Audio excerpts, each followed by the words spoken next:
अस्सलाम वालेकुम। मैं हूं हकीम मोहम्मद साजिद फ़ारूकी। आज की वीडियो में एक बहुत ही अहम सेंसिटिव मौजू पर मैं कुछ बातें करूंगा और ये बात मैं वाज़ेह कर दूं शुरू में कि ये वीडियो ख़वातीन के लिए नहीं है। इस मौजू का उनके साथ कोई ताल्लुक़ नहीं है, तो उनको ये वीडियो देखने की ज़रूरत नहीं। इस वीडियो में हम कुछ बात करेंगे इरेक्टाइल डिसफंक्शन पर कि इंटरकोर्स के वक़्त जो पूरी तरह से सख्ती नहीं आती, इंतशार कामिल नहीं होता, या बाज़ लोगों को इंतशार हो तो जाता है, वो कायम रहता नहीं है, या बाज़ लोगों को दीगर हालात में इंतशार ठीक तरह से होता है, यानी सख्ती ठीक होती है, इरेक्शन सही होती है। जैसे ही वो इंटरकोर्स करना चाहते हैं, अपने फ़रीक़े हयात के पास जाते हैं, तो वो इरेक्शन ख़त्म हो जाती है। तो ये ज़ाहिर है बड़ी परेशान कुन सूरत हाल है और इस मामले में आपको मालूमात होना बहुत ज़रूरी है। ज़ाहिर है जिनको ये प्रॉब्लम नहीं है, ये मौजू उनके लिए भी नहीं। तो अगर आपको यानी इस तरह का कोई डिसऑर्डर नहीं है, आप जिनसी तौर पर ठीक ठाक हैं बिल्कुल, तब भी ये वीडियो आपके लिए नहीं है, आपको ये देखने की ज़रूरत नहीं। और अगर आप इस परेशानी में मुब्तला हैं जो मैंने सामने रखी है आपके, तो ये वीडियो आपके लिए बहुत ही फ़ायदेमंद साबित होगी। इस मौजू पर लोग बहुत ज़्यादा मिसगाइड करते हैं और गलत सलत मालूमात बहुत कसरत से फैली हुई हैं। तो ऐसे में बड़ा ज़रूरी हो जाता है कि एक्यूरेट जो इन्फॉर्मेशन है वो आप तक पहुंचाई जाए। सबसे पहले ये समझ लीजिए कि इरेक्टाइल डिसफंक्शन, या आप उसे इम्पोटेंसी का नाम दे सकते हैं, दुखूल के वक़्त, इंटरकोर्स के वक़्त सख्ती ना रहना पीनस के अंदर और उसका बिल्कुल ढीला ढाला हो जाना, पूरी तरह से उसमें इंतशार ना होना। इसकी बहुत सी वजूहात हैं। ये कार्डियोवैस्कुलर डिजीज़ के बायस हो सकता है, यानी दिल का कोई प्रॉब्लम है आपको, ये डायबिटीज़ की वजह से हो सकता है, ये हाइपरटेंशन की वजह से हो सकता है, यानी ब्लड प्रेशर अगर आपका हाई रहता है, हाइपरटेंशन के बायस ये हो सकता है, ये किडनीज़ के किसी मरज़ के बायस हो सकता है, ये स्ट्रेस, डिप्रेशन और एंजाइटी के बायस हो सकता है, ये आपकी ब्लड वेसल्स के अंदर किसी तरह के डिसऑर्डर के बायस हो सकता है, ये बदन के अंदर कोलेस्ट्रॉल की ज़्यादती के बायस प्रॉब्लम हो सकता है। इसके पीछे कोई टोटली यानी 100% साइकोलॉजिकल इशू हो सकता है, यानी कोई खौफ बैठ गया है आपके जहन के अंदर। मतलब किसी वक्त ख़ास लम्हात में आपके जहन में कोई खौफ आ गया, कोई परेशानी आ गई, आप इंटरकोर्स ठीक तरह से नहीं कर पाए, तो वो लाशऊर के अंदर डर इस तरह से बैठ गया है कि अब आप वो कुदरत रखते ही नहीं है, आपको हमेशा से ये प्रॉब्लम बन जाता है। इसके पीछे आपका बहुत ज़्यादा अद्वियात इस्तेमाल करने का भी ताल्लुक़ हो सकता है, यानी मुमकिन है आप छोटे छोटे मसाइल के लिए अद्वियात लेते रहते हो, उससे ये प्रॉब्लम आपको बन गया हो। ये नींद पूरी ना लेने की वजह से हो सकता है। एक लंबी फहरिस्त है उन वजूहात की, जिन वजूहात की बिना पर आपको इरेक्टाइल डिसफंक्शन का प्रॉब्लम हो सकता है। ये जो कुछ वजूहात मैंने आपके सामने रखी हैं, इनसे कम से कम आपको ये अंदाज़ा हो गया कि ऐसा बिल्कुल नहीं है कि कोई आपको शॉर्टकट सा फार्मूला दे देगा और आप किसी भी रीज़न के बायस इस परेशानी में मुब्तला हों तो आप ठीक हो जाएंगे। ऐसा बिल्कुल नहीं है। ये एक वाइड टॉपिक है और हमें सबब को मलहूज़ रख के ही इसका इलाज करना होता है। अब दूसरी बात यह है कि ये जो अमराज की मैंने एक फहरिस्त आपके सामने रखी है, जितनी भी रीज़न्स, पॉसिबल रीज़न्स मैंने आपके सामने रखी हैं इरेक्टाइल डिसफंक्शन की, इनमें कुछ चीज़ें कॉमन हैं।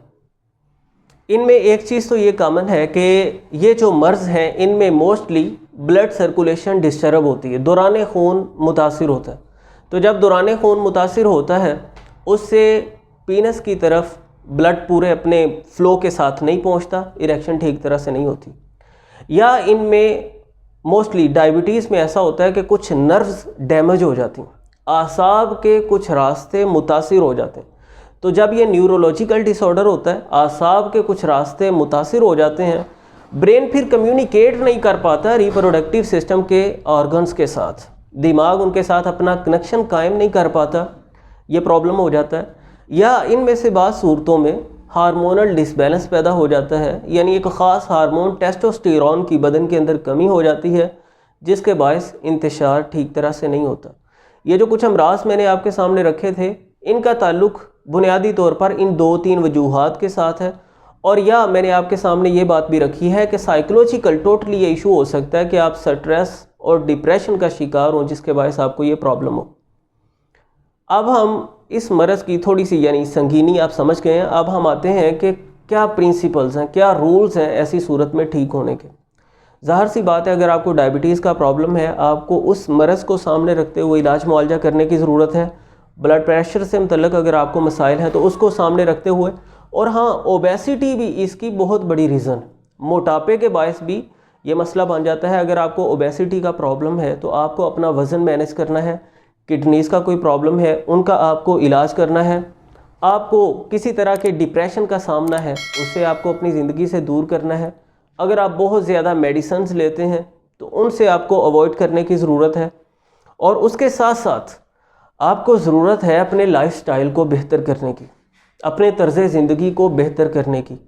आप तमाम किस्म के जो अनाज हैं यानी होल ग्रेन्स इस्तेमाल करें, सब्ज़ियां और फल ज़्यादा इस्तेमाल करें। सब्ज़ियों और फलों के अंदर वाफिर मिकदार में मिनरल्स और विटामिन्स होते हैं जो हमारे बदन की बहुत सी ज़रूरियात को पूरा करते हैं और जिससे हमारे बदन के तमाम तर निज़ाम ठीक तरह से चलते रहते हैं। और इसी तरह अनाज के अंदर बदन के लिए ज़रूरी मिनरल्स और विटामिन्स पाए जाते हैं, उसमें ज़रूरी कार्बोहाइड्रेट्स पाए जाते हैं, नशास्ता पाया जाता है जो हमारे बदन को ठीक तरह से अपने तमाम तरह अफ़आल जारी व सारी रखने में मदद देता है। इसके साथ साथ आपको पूरी नींद लेने की ज़रूरत है। याद रखें, जब हम पूरी नींद नहीं लेते हमारे बदन को बहुत से मसाइल का सामना होता है, हमारे आज़ाद ठीक तरह से प्रॉपर अपना वर्क सर अंजाम नहीं दे पाते। तो आपका जितना भी टाइट शेड्यूल हो, आप ये अज़म कर लें कि मैंने पूरी नींद लेनी है। कुछ इस तरह की तरतीब बनाएं कि आप पूरी नींद लें। आपको मुनासिब एक्सरसाइज करने की ज़रूरत है। स्मोकिंग वगैरह या कोई भी तंबाकू की प्रोडक्ट्स वगैरह आप इस्तेमाल करते हैं तो उनसे अवॉइड कीजिए, टोटली उनसे अवॉइड कीजिए। अगर किसी तरह के डिप्रेशन का आप शिकार हैं तो आप अपनी मजलिस को बेहतर कीजिए, यानी अच्छे लोगों के साथ उठना बैठना शुरू कीजिए, समझदार लोगों से, उनके तजर्बात से फ़ायदा हासिल करें, ताज़ा फ़ज़ा में निकलें आप, यानी किसी अच्छी साइकोथेरापी की आप कह लें कि आपको ज़रूरत है। और उसके साथ साथ मैं इस वीडियो में, यानी एक तो ये मौजू शुरू करने का मकसद ये था कि आपको थोड़ा सा तारुफ करवा दिया जाए कि ये प्रॉब्लम कोई ऐसा नहीं है कि कोई शॉर्टकट फार्मूला आपको काम दे जाएगा। और दूसरा, आपको थोड़ी सी हिदायत करना मकसद था कि आप अपने तर्ज़ ज़िंदगी को, अपनी ग़िज़ाई रूटीन को बेहतर करें और आप बेसिक जो इलाज मुआलजे का रूल है उसको फॉलो करें।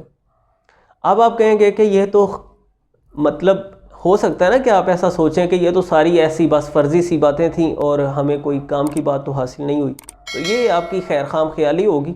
लेकिन मैं इसे आपके लिए मज़ीद मुफीद बनाने के लिए कुछ रेमेडीज़ भी आपके साथ शेयर करना चाहूँगा। यानी कोई ऐसी चीज़ जो किसी भी वजह से आपको प्रॉब्लम हो तो उसमें आपको फ़ायदा दे कुछ ना कुछ। याद रखें कि हमें एक तो ब्लड सर्कुलेशन को बेहतर करना है, अपने दौरान खून को बेहतर करना है, और जो अमराज की असबाब की एक फहरिस्त मैंने आपके सामने रखी थी, उनमें से मोस्टली जो है उनमें हमारी ब्लड सर्कुलेशन डिस्टर्ब होती है। तो ब्लड सर्कुलेशन को जब हम ठीक कर लेंगे, हार्मोनल डिसबैलेंस भी किसी हद तक ठीक हो जाएगा और ब्लड वेसल्स के अंदर जो सुकेड़ है वो भी किसी हद तक ठीक हो जाएगा। इरेक्टाइल डिसफंक्शन का जो प्रॉब्लम है वो भी काफ़ी हद तक बेहतर हो जाएगा। तो इसके लिए एक नुस्खा बहुत ही फेमस है, मशहूर आम है, लोग उसे जानते हैं और बयान करते हैं। वो है जी, आपको चाहिए अदरक का पानी 1 कप। अदरक को यानी आप कूटेंगे, रगड़ेंगे थोड़ा सा और उसे निचोड़ कर पानी निकाल लेंगे उसका। लहसुन का पानी आपको चाहिए 1 कप। नींबू का पानी आपको चाहिए 1 कप और सेब का सिरका आपको चाहिए 1 कप।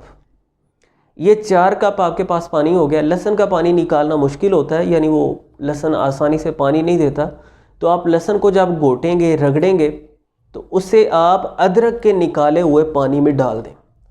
अब वो मिल गया और वो जो आपके पास मिक्सचर है वो थोड़ा लाइट हो गया, यानी वो हैवी स्टफ़ नहीं रहा उसका।